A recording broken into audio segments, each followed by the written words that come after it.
Bonsoir. I'm Felicia Londré, and this is Casey Molière 400 in 2022. Tonight, I'd like to talk about one specific play, Le Malade Imaginaire, often translated as the Imaginary Invalid or the Hypochondriac. It was Molière's last play. He was very ill when he wrote it. He had been ill for some time. And so he wrote the part for himself and even incorporated a cough into the play so that he could cover his own coughing if he had to and turn it into a comic shtick. This Le Malade Imaginaire incorporates two of Molière's favorite themes that he returned to repeatedly. One is the forced marriage, and that is when a heavy father, usually played by Molière, tries to force his daughter to marry someone of the father's choosing, an arranged marriage, and instead of the young man that the girl loves. And so that's one of the themes in this play. The second one is quack doctors.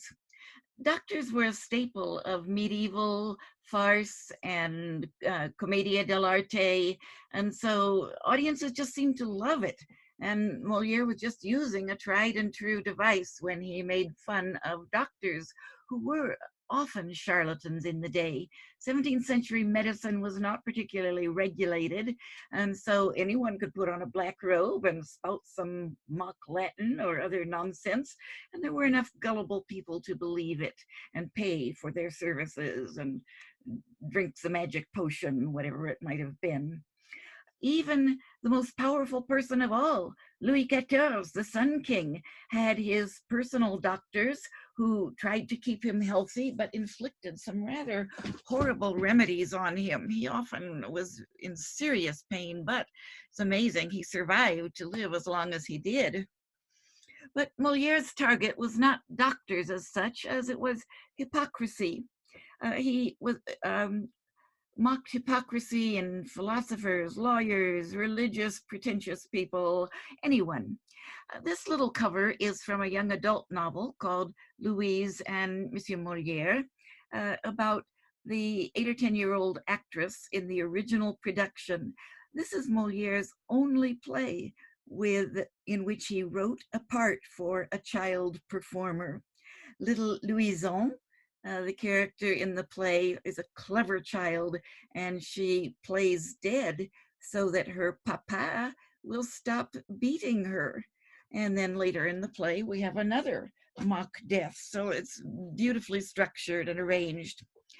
In this book, there's an essay by Julia Prest on Le Malade Imaginaire. And she says that, of course, in the end, we have the big production number when Argan is invested as a doctor, and he is so that he won't have to pay for health care anymore. He'll be his own doctor. Very clever ploy. Of course, it was the saucy servant girl who thought it up.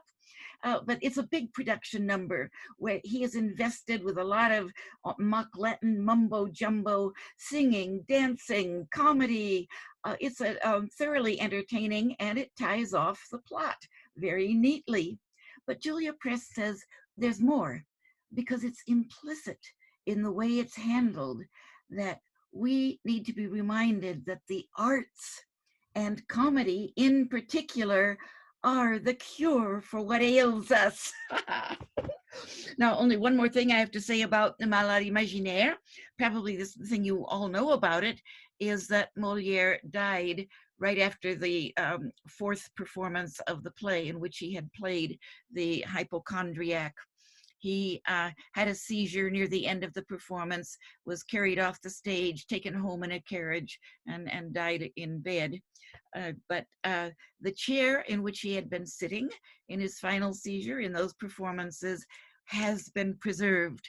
When you go to the Comédie Française in Paris, go to the second floor and look it up. It's in a glass case, and it looks sort of like this, except that I was not very good and needed an awful lot of Scotch tape to hold this model together, and it doesn't have all the pieces, because one of the interesting things about it is that both sides have these hinges so that the back can go back into a reclining mode like a beach chair. And the other thing is, it was on rollers so that Molière could scoot around the stage. There must have been some wonderful excuses for comedy in it. Well, because I was botched up making the model, I just want you to see how difficult it was. Good thing I never went into engineering, but it was very difficult to follow those directions. But like a good historian, everything in duplicate. When I was at the Comédie Française gift shop a couple years ago, I bought 2 of these. And so I have one of them still in the original shrink wrap. And somebody more skillful than I could make the other one, the other model of Molière's famous chair. Thank you for listening. Bonsoir.